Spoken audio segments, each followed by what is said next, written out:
Ahibati fillah, jumlah penduduk Indonesia ini ketika merdeka itu berapa? Ya 68 juta mungkin, kalau anda nggak salah ya. Sekarang sudah 280 juta. Artinya dalam kurun waktu nggak sampai 100 tahun ya, penambahan penduduk itu luar biasa. Dan sebagaimana Allah firmankan ya, wa min ayatihi an khalaqakum min turab thumma idza antum basyarun tantashirun. Di antara tanda-tanda kebesaran Allah, Allah menciptakan kalian dari tanah, tiba-tiba kalian bertebaran di muka bumi ini. Allah juga berfirman, ya ayuhan nasu taqu rabbakumul ladzi khalaqakum min nafsin wahidah wa khalaqa minha zawjaha wa batha minhuma rijalan katsiran wa nisa. Kata Allah, bertakwalah kalian wahai umat manusia yang telah menciptakan kalian dari satu jiwa, satu. Jumlah penduduk bumi berapa sekarang? 8 miliar kira-kira. Itu tercipta dari satu jiwa.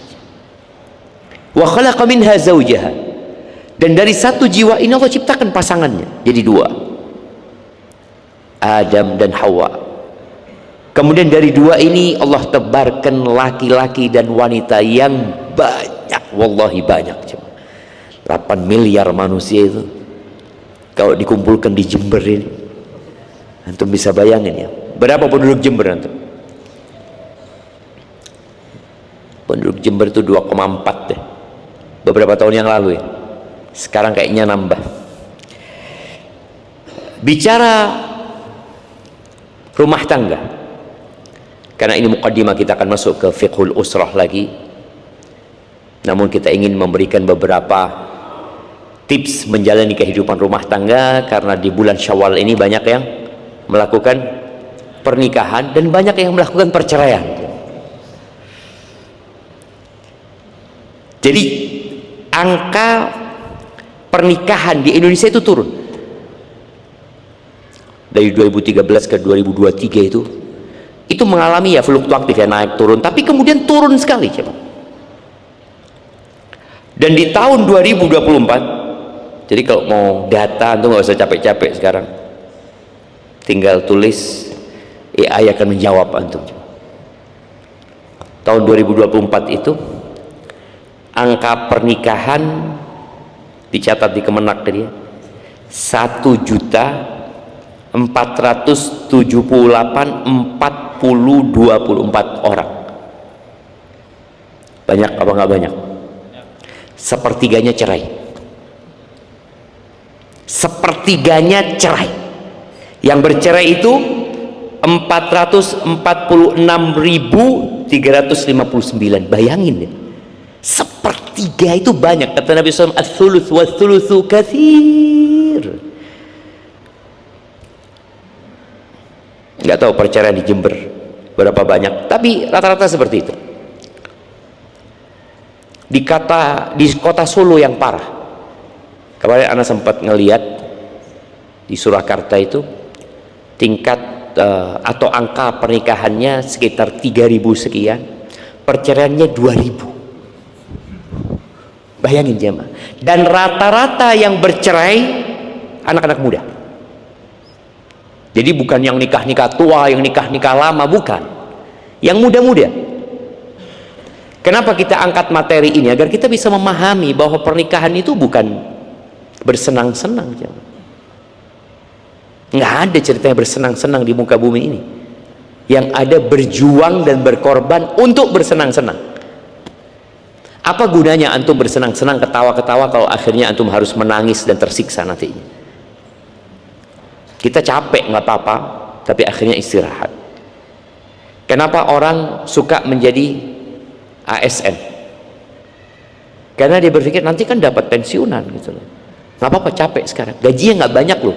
Iya nggak apa-apa, nggak banyak, tapi kan ada jaminan gitu di masa tua nanti. Jadi kalau bicara pernikahan, Allah Azza wa Jalla menyebut ini khusus buat para laki-laki ya. Allah Azza wa Jalla mengatakan, wa akhadna minkum mitsaqan ghalidh. Kata Allah, wanita-wanita itu telah mengambil dari kalian sebuah perjanjian yang berat, nggak main-main gitu loh. Ya gimana ya seorang wanita yang kita tidak punya peran apa-apa dalam proses kelahirannya? Emangnya antum keluar duit ketika istri antum lahir? Nggak ada. Ketika dia dibesarkan oleh ayah bundanya, ketika anak ini mulai diajarin membaca, menulis, diajarin sekolah, ngaji, baca Quran, ada yang sampai hafal Quran, sampai gede, tahu-tahu antum datang mengatakan saya mau melamar putri bapak. Kalau antum orang soleh insya Allah diterima. Apalagi kalau ngomong mahasiswa STDI, saya Pak, Masya Allah kata dia. Oh, muridnya siapa? Muridnya Ustaz Arifin. Oh benar insya Allah gitu kan. Iya. Tahu-tahu antum dinikahkan dengan mahar berapa? Apakah semua biaya membesarkan itu perempuan dibebankan ke antum? Lalu dikatakan kepada antum, ya insya Allah dia itu lahirnya sesar dulu ya. Ya 24 juta, hitung, tulis gitu kan. Susunya selama 2 tahun berapa gitu ya. Kemudian bajunya ini, perawatannya, terus sampai SD-nya. SD-nya paling favorit dulu dia di Jember ya. Insya Allah, biayanya mahal. Terus lanjut ke SMP, SMA, kuliah. Apalagi kalau dokter, oh berat. Berapa? Ya 24 miliar lah. Siapa yang mau nikah jemaah? Ketika semua biaya itu dibebankan ke suami. Ini enggak. Dengan mahar seperangkat alat sholat, saya terima. Enak seperangkat alat sholat jemaah. Berapa antum beli seperangkat alat sholat? 200.000 kemahalan Ustaz. Ya 175 lah. Subhanallah jemaah. Maka di sini ada sebuah beban besar yang antum ambil. Jadi bukan antum mau bersenang-senang, antum mendapatkan sebuah tanggung jawab baru. Makanya banyak doa diberikan kepada pengantin baru itu apa? Selamat menempuh hidup baru. Kudu sabar. Betul, selamat menempuh hidup baru. Kita kalau hidup lama itu sudah biasa, anak susah kok ini. Sudah terbiasa dengan kesusahan. Ketika menempuh hidup baru, banyak yang kaget-kaget. Makanya tadi sepertiganya cerai. Sepertiganya cerai jemaah. Apakah 460.000 itu ketika menikah dipaksa sama orang tuanya? Enggak, insya Allah. Apakah dia nggak cocok sama suaminya? Enggak, dia dari awal udah suka sama tuh laki-laki. Tapi apa masalahnya? Ternyata kebanyakan masalah perceraian itu masalah perselisihan dan pertikaian antara suami istri.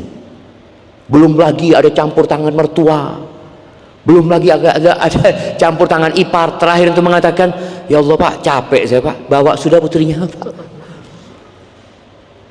Yang kedua, masalah ekonomi. Banyak masalah ekonomi. Karena banyak wanita berharap dapat suami yang dapat memenuhi kebutuhan dia. Dia udah capek ngurusin suaminya, punya anak, ya banyaklah yang dia kerjakan. Makanya Allah memerintahkan laki-laki itu untuk membina rumah tangganya dengan baik. Berdasarkan firman Allah Jalla Jalalu, Ar-rijal qawwamuna 'alan nisa. Kalian loh yang jadi pemimpin. Kalian lo yang meluruskan, kalian lo yang genak no. Anak pikir anak dapat sudah lurus Ustaz. Enggak ada ceritanya dapat antum sudah lurus. Qawwam, dari kata qawwam ini dari kata takwim. Inna hadzal Qur'an yahdi lillati hiya aqwam, mustaqim, qayyim. Dari situ. Jadi ketika antum menikah, antum sudah tahu anak ini punya tanggung jawab loh. Iya. Dan yang antum nikahi perempuan yang bengkok, iya. Siap? Siap nggak antum? Kalau nggak siap jangan nikah. Jangan. Akhirnya berakhir dengan perceraian tadi. Ketika antum tidak memiliki kesiapan, ketika ada yang di benak antum, antum akan bersenang-senang. Antum datang dari tempat kerja, disambut sama istri, belum tentu istri antum nyambut antum. Tahu-tahu antum dapat dia sedang di atas ranjang melungker. karena sedang datang bulan. Kadang kala perih perutnya dia. Ya, itu terjadi. Antum pikir kok kayak gini ya? Kalau antum kepingin yang nggak datang bulan, nanti di surga. Iya. Azwajun mutahharah ada di jannah. Itu cerita di surga. Cerita di dunia enggak. Antum akan dapetin dia ya dalam kondisi yang berubah-ubah ya. Makanya ar-rijalu qawwamuna 'alan nisa. Bima faddalallahu ba'dahum 'ala ba'din wa bima anfaqu min amwalihim. Tuh, dari 460 yang bercerai, banyak di antara mereka masalah ekonomi. Masalah suami yang nggak tanggung jawab. Nih mahasiswa tahu-tahu mau nikah. Enggak, saya mau nikah pokoknya. Nggak kuat saya sudah. Ya terus mau dikasih makan apa? Cinta dan kasih sayang. Emangnya cinta bisa bikin kenyang? Ya, insya Allah duduk di atas apa meja makan ya, yuk bismillah sayang, aku sayang sama kamu, katanya tetap lapar walaupun kau ngomong sayang. Kadang-kadang mereka lupa dengan tanggung jawab itu. Oleh karena itu Nabi SAW tidak menyuruh semuanya menikah, tidak. Beliau menyuruh menikah yang punya kemampuan. Ya ma'syarasy syabab, man istata'a minkumul ba'ah falyatazawwaj. Yang punya kemampuan nikah, nggak punya jangan. Terus gimana? Ya puasa. Dari dulu anak puasa Ustaz. Ya sampai mati puasa nggak apa-apa kalau antum nggak mampu memang. Ya gimana nggak mampu? Ini arahan dari Nabi Muhammad SAW. Maka buat yang mau menikah dan sudah menikah, hendaklah dia senantiasa merenungkan kehidupan ini, bahwa Allah menciptakan dia bukan untuk bermain-main dan bukan untuk bersenang-senang, bukan untuk mengikuti syahwat dan nafsu, tapi untuk mengabdi kepada Allah Azza wa Jalla.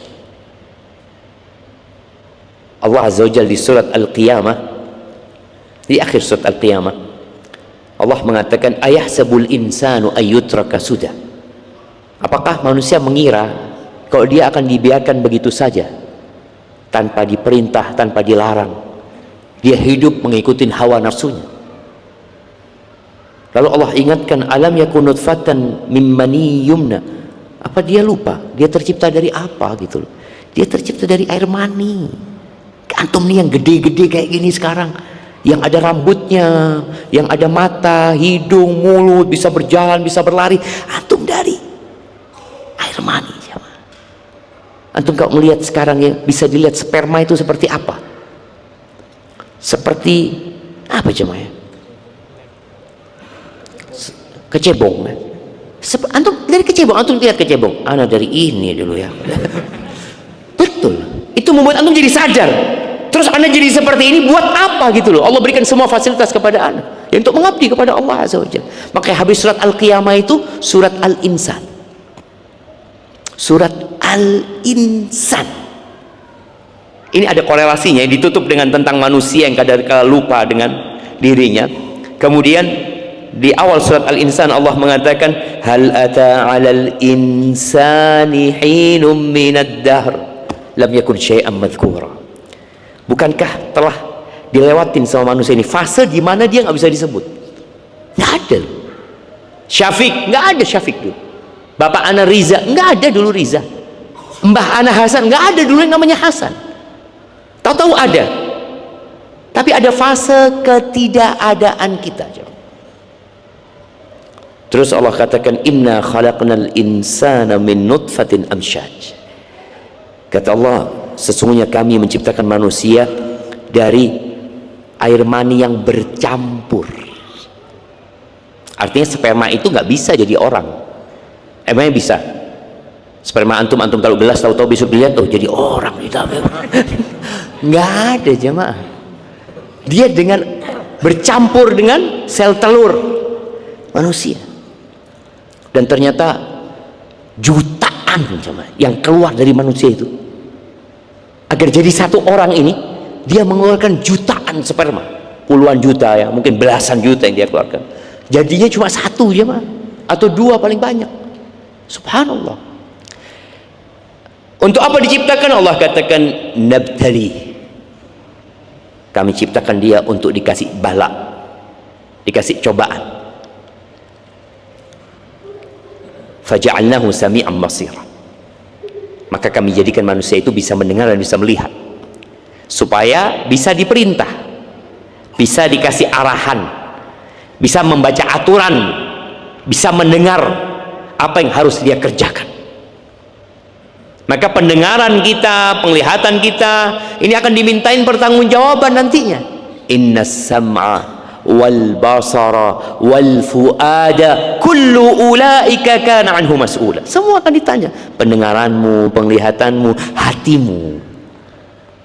Karena pendengaran ini juga saluran menuju ke hati. Begitu pula penglihatan mata kita. Lalu Allah katakan inna hadainahu sabila. Ini yang kita bahas. Inna hadainahu sabila imma syakiran wa imma kafura. Kata Allah, kami memberikan petunjuk kepadanya sebuah jalan. Dia tinggal dia memilih. Dia mau bersyukur atau dia mau kufur gitu. Tapi apa hubungannya Ustaz dengan rumah tangga? Jadi Allah menjadikan sebagian kita itu ujian untuk sebagian lainnya. Allah mengatakan wa ja'alna ba'dakum li ba'din fitnah. Jadi kalau tadi ada istri yang dapat suami nggak peka, wallah Ustaz, suami ana ini nggak faham-faham Ustaz. Ana cuma ingin diantar naik motor Ustaz. Wala faham dia katanya. Diajak jalan kaki ana Ustaz. Pikirnya suami istrinya mau olahraga jalan kaki. Padahal dia kepingin naik motor. Kadang-kadang ada suami yang nggak peka. Ada istri yang susah difahami. Ada suami mengeluh, wallahu a'lam Ustaz ya. Ana sudah 15 tahun nikah, nggak pernah faham mana sama istri ana. Selalu salah faham. Dia nggak memahami apa maunya istri. Ya nanti kita akan bahas. Kenapa perempuan seperti itu? Kenapa laki-laki seperti itu? Apabila seorang perempuan memahami laki-laki dan laki-laki memahami perempuan, selesai urusannya. Kita tuh kalau udah paham maunya, oh maunya istri kayak gitu, istri juga paham, oh maunya suami kayak gitu, selesai. Seperti cerita seorang suami yang istrinya sibuk nyiapin makanan ya, habis siap makan ditaruh di meja makan, suami fadal, masya Allah siapin. Istri berpikir sudah cukup khidmat dia kepada suami. Tahu-tahu istri berangkat nonton TV. Apa kata suaminya? Fulana kata dia. Kata dia, "Boh, apa bang?" kata dia. "Mari, saya benih kucing," kata dia. "Saya bukan kucing," kata dia. "Kasih makan terus ditinggal," kata dia. Kan tadi kan dia pikir istrinya, ana sudah berkhidmat, ana sudah siapkan makan ini loh, yang dikasih makan kemudian ditinggal namanya apa? Kucing jemaah. Suami ditinggal, istrinya sibuk. "Mari, saya benih kucing." Ini yang kadang-kala mereka nggak paham gitu. Tapi tadi Allah Azza wa Jalla mengatakan kami jadikan sebagian kalian ujian buat sebagian lainnya. Atas birun, sabar nggak kalian? Ini bukan hanya dalam konteks rumah tangga, konteks umum ya. Orang miskin itu ujian buat orang kaya. Orang kaya ujian buat orang miskin. Ketika orang miskin melihat orang kaya, Allah enak banget hidupnya dia, akhirnya dia jadi hasad, iri. Ketika orang kaya melihat orang miskin, ya Allah ini orang malas kerja, ini itu. Ini ujian jam. Orang yang sehat ujian buat orang yang sakit. Orang sakit, ya Allah, aku kok dikasih sakit, fulan sehat. Yang sehat melihat orang sakit, Allah, na'udzubillah sakit. Pakai masker. Yang sakit. Jadi ujian. Antum kayak lihat yang pakai masker, Allah sakit apa ini ya? Jadi sebagian orang ujian untuk sebagian lainnya. Yang pinter ujian buat yang bodoh. Ya Allah, pinter banget orang itu kata dia. Yang bodoh, padahal orang pinter butuh sama orang bodoh. Bayangkan kalau semua orang pinter, siapa yang mau kerja sama dia aja? Nggak ada yang mau kerja. Jadi memang Allah sudah jadikan semuanya ini indah sebenarnya. Tinggal sabar tidak kita menghadapi ujian itu. Tapi dalam lingkup rumah tangga, ya suami ujian buat istrinya, istri ujian buat suami, menantu ujian buat mertuanya, mertua ujian buat menantunya. Ada mungkin anak yang mengatakan, ya Allah bu, kalau ibu nggak nikah sama bapak ya, azab anak. Ibu kok bisa dapat bapak? Anak protes karena ngelihat bapaknya sholat, enggak bapaknya ini enggak. ibu kok nggak nikah sama suaminya tetangga itu? Gimana kata dia.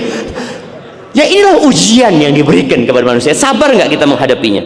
Jadi memang kunci menghadapi tadi, istri bagaimana menghadapi suami yang tidak peka, itu sabar kuncinya. Karena ada orang-orang ketika dikasih solusi sabar, nah, Ustaz, anak tahu Ustaz mesti ngomong sabar. Loh, memang ada solusi lain, yang lain lah, apalah, cerai kek. Kita itu disuruh sabar sama Allah. Wa ma u'tiya ahadun ata'an khairan wa ausa minas sabr. Wallahi jemaah, itu sabda Nabi SAW. Nggak ada karunia Allah, nggak ada pemberian Allah yang lebih baik dan lebih luas daripada kesabaran. Makanya ketika seorang sabar, sampai cerita seorang syekh yang pernah anda sampaikan di sini, ketika seorang istri tanya sama syekh ini umurnya sudah lupa 90 tahunan ya, dia tanya, syekh, suami anak ini peminum, dia punya anak 5. Suatu hari syekh, dia datang ke rumah, anak sedang baca Quran, akhirnya Quran itu dirobek sama dia. Apa solusinya syekh? Ditanya sama syekh, engkau kalau bercerai engkau akan hidup di mana? Aku nggak punya siapa-siapa, syekh, kata dia. Dia dari kampung ya, yang jelas suaminya akan ngambil anak-anaknya, kata dia. Kata syekh, sabar kau nak ya, ini via telepon, dia di televisi mungkin, sabar kau, kata dia. Kau banyak berdoa. Subhanallah. Setahun kemudian perempuan itu telepon, syekh, ingat syekh, kata dia sama anak. Enggak ingat. Coba ingatkan aku sama engkau dulu yang aku cerita suamiku ngerobek Quran itu, syekh, kata dia. Alhamdulillah syekh, sekarang suamiku baik, dia yang ke masjid dulu, yang buka pintu masjid ini itu. Subhanallah jemaah. Kuncinya apa? Sabar.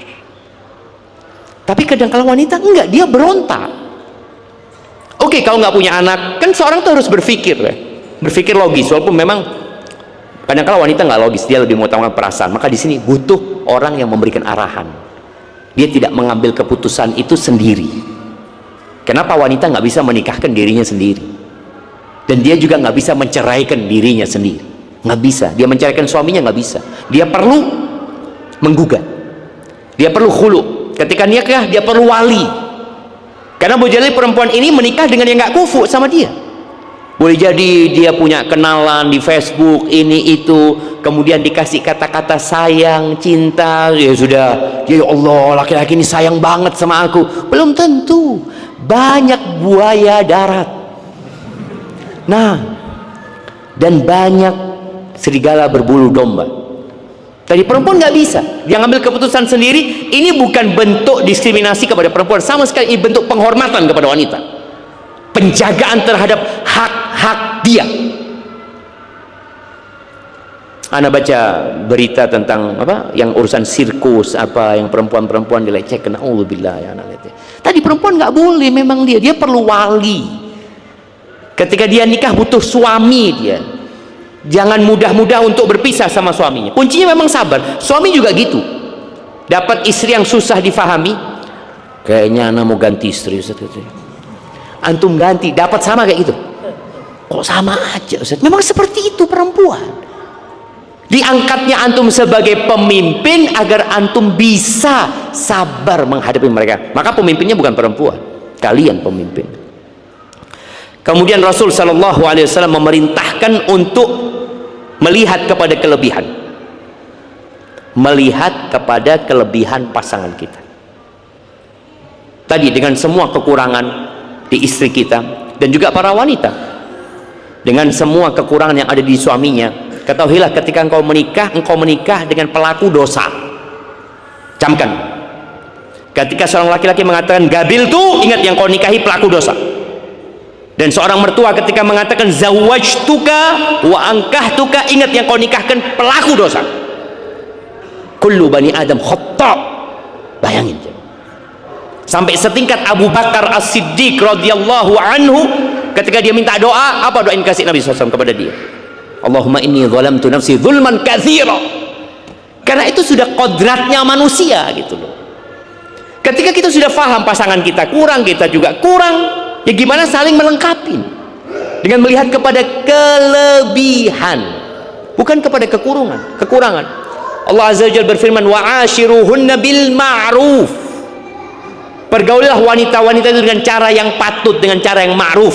Di sini ada perintah kepada laki-laki untuk memahami. Yang ada tadi salah faham terus. Salah faham.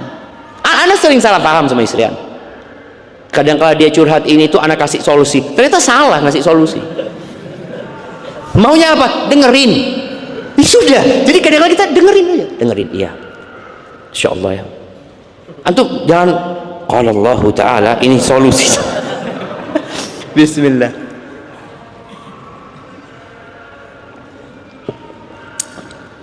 Enggak. Perempuan kadang-kala dia hanya ingin cerita. Dan juga sama laki-laki. Perempuan harus memahami, laki-laki itu nggak ingin digurui. Nggak ingin digurui.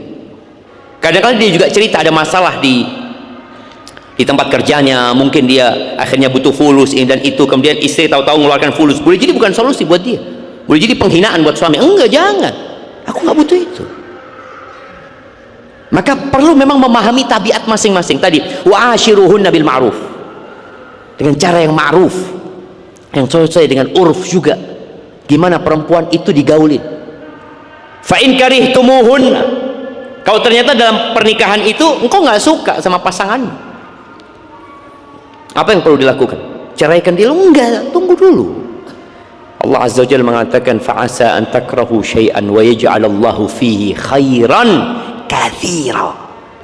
Boleh jadi yang kalian benci, yang kalian nggak sukai, di situ Allah jadikan kebaikan yang banyak. Sabar gitu. Tadi kuncinya tetap sabar. Suami tidak serta-merta istrinya, ya Allah istri anak banyak tuntutan Ustaz, ini itu ya. Anak masih ingat cerita kawan di Madinah, dia kerja sebagai supir yang gajinya mungkin 1.000 real ya, atau 1.500 paling banyak. Tahu-tahu istrinya telepon cerita dia punya sepupu baru beli villa harganya 2,5 M ini itu. Jadi akhirnya sakit hati nih suami. Dia ngomong sama anak, sudah Ustaz, anak mau ceraikan istri anak Ustaz. Loh, jangan dulu lah bang, sabar kata dia. Masa dia tidak menghargai anak yang kerjanya seperti ini, tahu-tahu dia menceritakan fulan.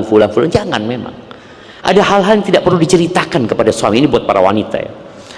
Jangan pernah membandingkan hidupmu dengan siapapun. Ya udah, rizkimu engkau syukuri. Jadi orang itu akan menderita ketika dia mulai membandingkan. Karena ketika dia membandingkan, dia akan membandingkan sesuatu yang paling buruk di dirinya atau di diri suaminya dengan sesuatu yang paling indah di diri orang lain. Dia nggak sebanding lah. Anak kita kadang-kadang kita bandingkan.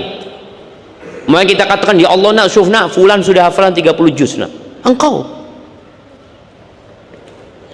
Dia cuma hanya membandingkan anaknya yang hafalannya sedikit dengan fulan yang hafalannya paling tinggi. Anakmu punya kelebihan lain daripada anak itu. Ada kelebihan dia. Mungkin dia lebih berbakti, mungkin dia lebih penurut, mungkin banyak kelebihan itu. Tapi ketika seorang membandingkan, mesti yang dia bandingkan yang terburuk dengan yang terbaik. Ya nggak seimbang sudah jamaah. Orang kalau sudah membandingkan, ketika seorang suami membandingkan istrinya dengan istri fulan, istrinya fulan, maka dia akan lihat yang terindah di fulana, kemudian dia melihat yang terburuk di diri istri, kemudian dia mulai membandingkan. Lah, itu kezaliman. Maka jangan pernah membanding. Maka Nabi SAW mengatakan, unduri ila man huwa asfala minkum. Nih, kalau kau ingin bahagia dalam rumah tanggamu, dalam kehidupanmu, lihatlah kepada yang di bawahmu. Kita akan bersyukur jemaah. Tapi kalau sudah melihat ke atas, ya habis sudah. Tadi ketika disebutkan bahwa di 460.000 yang bercerai itu, banyak di antara mereka, 40% mungkin, karena masalah ekonomi.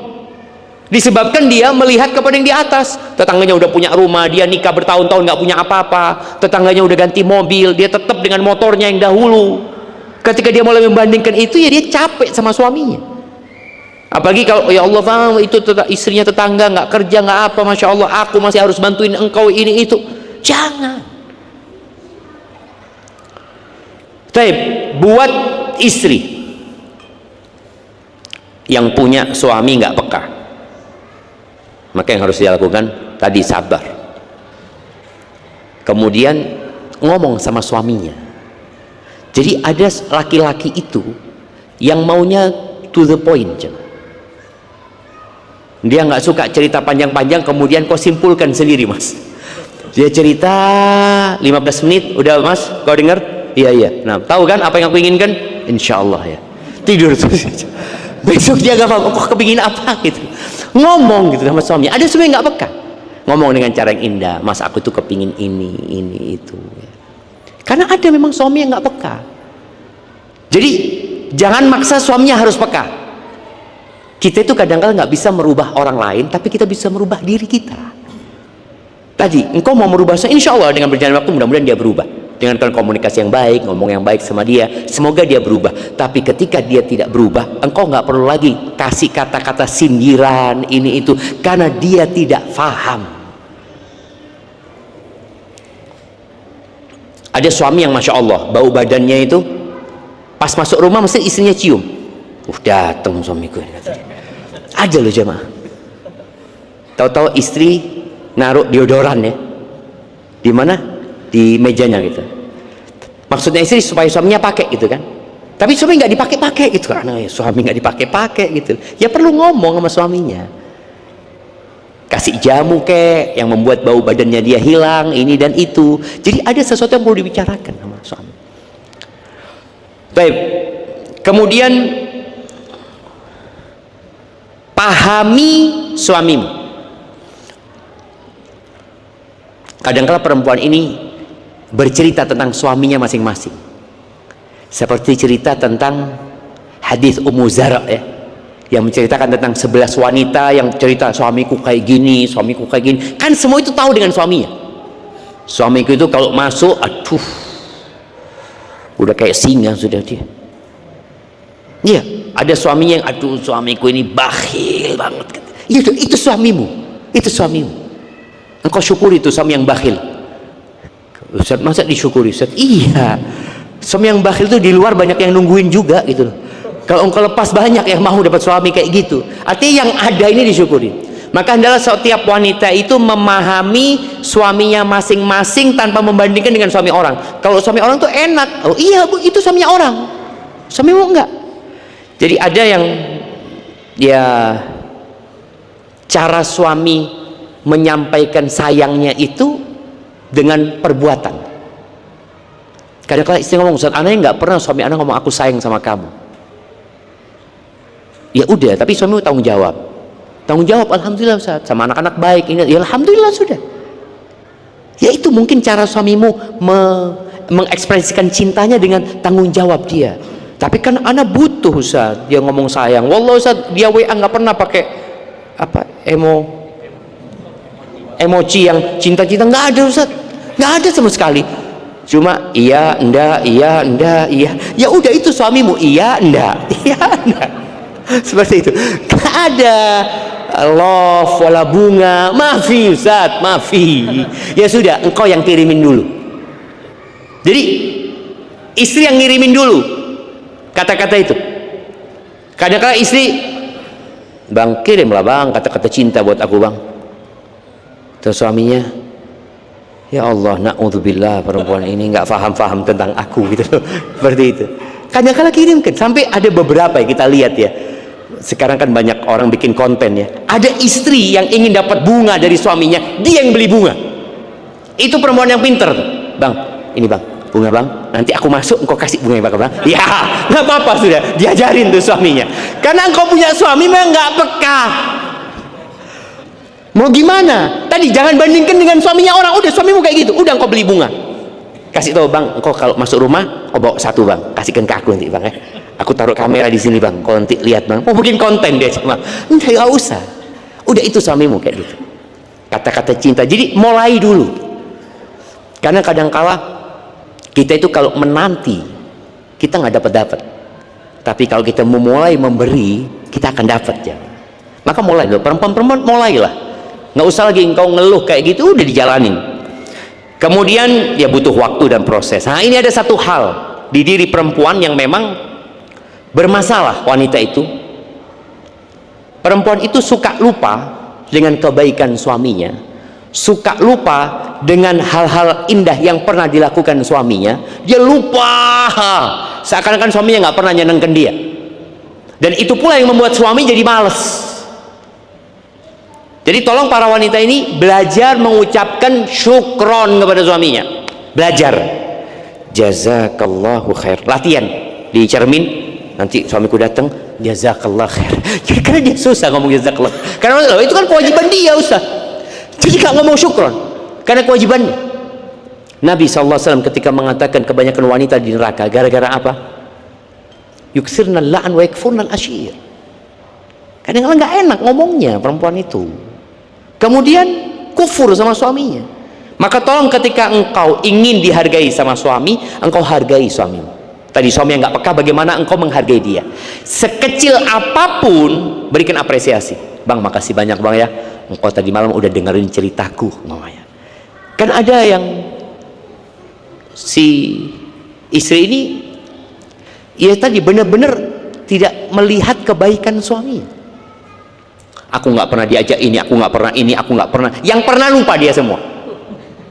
Yang dia ingat cuma yang nggak pernah.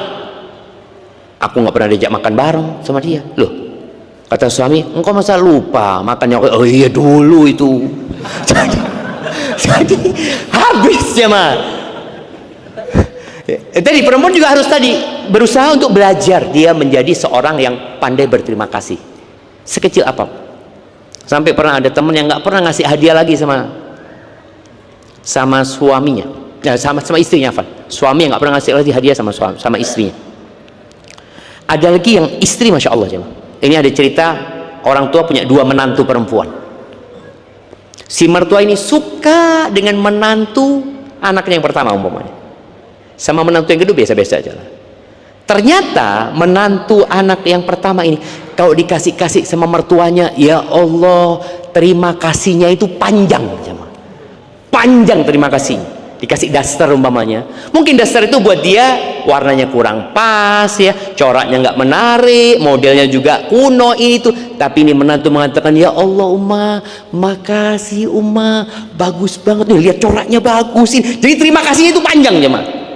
Bukan yang makasih, enggak, cerita panjang. Dia pakai, lihat nih, cocok kan, bagus kan, dia jalan, dia tunjukin. Itu mertua gimana nggak suka?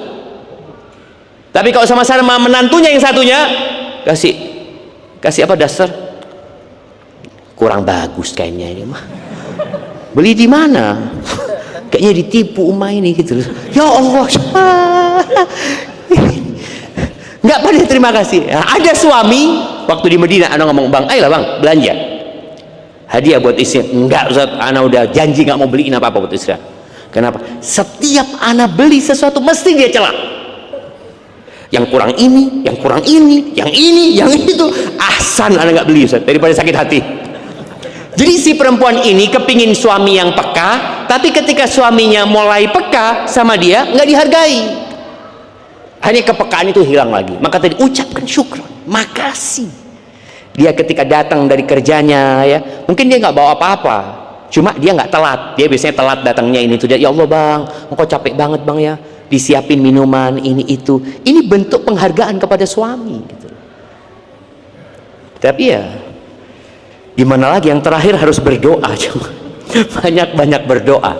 Jadi buat para perempuan juga ketika menghadapi suami yang tidak peka itu, ya banyak berdoa, memohon kepada Allah. Insya Allah dengan sabar dan yakin engkau akan bisa melewati ujian dalam kehidupan ini.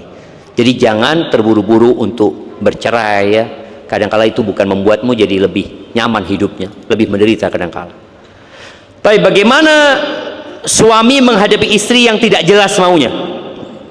Dia sama juga, sabar. Sabar, kau pemimpin. Nabi SAW ketika mengatakan wanita itu naqisatu aqlin wa din, akalnya kurang, agamanya kurang, itu bukan untuk merendahkan wanita, tapi untuk memahamkan kita kaum laki-laki. Kau harus faham dengan perempuan, bagaimana cara yang tepat menghadapi perempuan. Perempuan tadi dia lebih mengutamakan perasaannya. Perempuan itu mengalami fase-fase labil sekali kondisi hatinya. Sedang datang bulan ya, kemudian dia sedang hamil, kemudian dia mungkin sedang ada masalah sama pembantu, ada masalah sama anaknya, ada kondisi yang berubah-ubah gitu loh.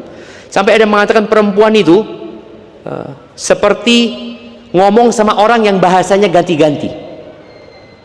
Ngomong pakai bahasa Inggris, tahu-tahu ganti bahasa Indonesia, bahasa Jawa. Anak kok nggak paham ya apa maksudnya ini. Ya memang seperti itu perempuan.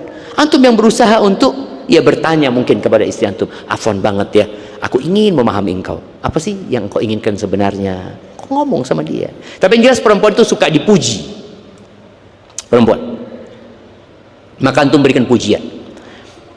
Berapa sih biaya yang antum keluarkan untuk memberikan pujian kepada istri antum, untuk mengatakan ya Allah engkau itu cantik banget? Wallahi nggak ada perempuan di muka bumi yang lebih cantik dari dirimu. Padahal bohong dia cuma. Ya artinya tetap itu diinginkan, butuh pengakuan perempuan itu. Maka berikan pengakuan. Buktinya dia cantik, engkau datang melamar dia, engkau datang meminang dia, engkau mempersiapkan diri untuk menikahin, itu bukti dia cantik gitu loh. Maka bagaimana setelah jalannya pernikahan? Memang tadi ketika sudah menikah, ya sebulan 2 bulan engkau pandang-pandang istrimu. Dulu kan mandangnya dari jauh gitu ya, dulu mandangnya sesekali, sekarang kan tiap hari memandangnya. Kayaknya kurang cantik istri aneh. Enggak, dia cantik, asalkan satu, antum tidak jelalatan matanya. Kita kalau nggak mata keranjang, istri kita cantik, selalu cantik, karena dia perempuan, memang Allah ciptakan menggoda. Maka tapi ketika kita mata kita kemana-mana, ya udah berantakan rumah tangga kita. Kemudian ya ada hal-hal kecil yang besar buat perempuan ya. Sama ketika anak katakan perempuan tadi, ucapkan terima kasih. Antum juga ucapkan terima kasih kepada perempuan gitu loh. Kalau dia melakukan sesuatu mungkin yang buat antum apa sih? Memang dia bikin sarapan tiap hari kayak gitu. Cuma ketika antum makan sarapannya, ya Allah enak kata dia. Dia dengar antum ngomong enak aja, dia akan bikin status. Engkau tahu hari ini aku bikinin sarapan buat suamiku, dia ngomong enak kata sarapanku. Padahal biasa-biasa aja, tapi itu jadi besar buat dia gitu loh. Kemudian ada satu konten video ya, yang ini Anda juga ambil pelajaran ya. Ada seorang suami, istrinya baru dari salon, dia telepon salonnya itu sebelum istrinya pulang. Dia tanya, Afan, Anda mau tanya, istri Anda ngapain aja di salon? Kata dia, oh ini dia cat rambutnya ya, ini ya yang rambut yang apa, yang bercabang-cabang itu dipotong ya, kemudian kukunya di apa namanya, menipedi, apalah menipedi seperti itu ya. Kemudian apalah, pokoknya dia sedang pulang dari salon gitu loh. Ini suami ini tanya, oh siap, selesai, istrinya datang, ya Allah rambutmu kok jadi bagus ya, kukumu jadi bener banget gitu loh. Kok tahu dari mana aku habis menipedi? Seakan-akan suaminya tahu segala-galanya. Itu buat perempuan sesuatu banget gitu. Jadi apapun perubahan di diri perempuan itu usahakan antum ya peka, belajar peka gitu loh. Belajar ucapkan ya Allah, Masya Allah ya, rambutmu sekarang lebih indah daripada yang kemarin ya. Dia akan langsung bercermin jemaah, bener bang gitu kan. Apa aja jemaah. Maka tolong hal-hal kecil itu yang kau berikan kepada dia. Dia memang butuh diisi. Dia itu seperti gelas. Kalau antum tidak kasih sayang, tidak kasih pujian, kita tidak kasih sanjungan, wallah ketika dia dipuji sama tetangga, dia akan merasa tetangga lebih baik dari antum. Dia mengatakan, ana bersolek, berias, suami ana nggak pernah bilang ana cantik. Ana baru keluar rusat dari pintu rumah, kakinya doang keluar, orang sudah heboh semua. Kan memang tadi kita itu sudah terbiasa sama istri kita. Maka tetaplah, Allah sudah mengatakan wa ashiruhunna bil ma'ruf ya. Wanita itu bukan hanya butuh fulus ya, enggak. Antum jangan berpikir ya sudah ana udah kasih nafkah, enggak. Allah mengatakan ashiruhunna bil ma'ruf, dengan cara yang ma'ruf. Dia butuh merasa aman ketika hidup bersama antum. Maka kadangkala ya antum hanya duduk di sebelah dia, dia sudah merasa seakan-akan dunia milik dia. Sekedar antum mungkin mau pulang kerja capek, ada kerjaan, duduk di sebelahnya dia sambil pegang, anak minta maaf ya, ada yang mau nak kerjaan gitu, nggak apa-apa bang kata dia, yang penting kau ada di sini. Jadi menumbuhkan perasaan aman di diri dia itu menyebabkan dia rumah tangga jadi lebih baik lagi. Kemudian ya Allah mengatakan hunna libasul lakum wa antum libasul lahun. Mereka pakaian buat kalian, kalian pakaian buat mereka. Jadi kadang-kadang orang kalau pakai baju itu kadang-kadang kegedean, kebesaran jemaah ya Allah kebesaran baju ini. Tapi kalau antum merasa udahlah nggak apa-apa kebesaran, tapi kan bagus bajunya, ya sudah jadi gitu loh. Tapi katakan aduh nggak nyenak bajunya ini itu, ya apa mungkin harus ada yang dipotong karena kepanjangan ya dipotong. Tapi yang jelas mereka adalah pakaian buat kita dan kita pakaian buat mereka. Dan pada intinya sebagai penutup jamaah, perempuan itu juga berusaha memahami kita. Kita juga harus berusaha memahami mereka. Ketika antum nggak bisa memahami mereka, ya minta tolong sama Allah, doa lagi. Apa sih maksudnya istri ana ya Allah?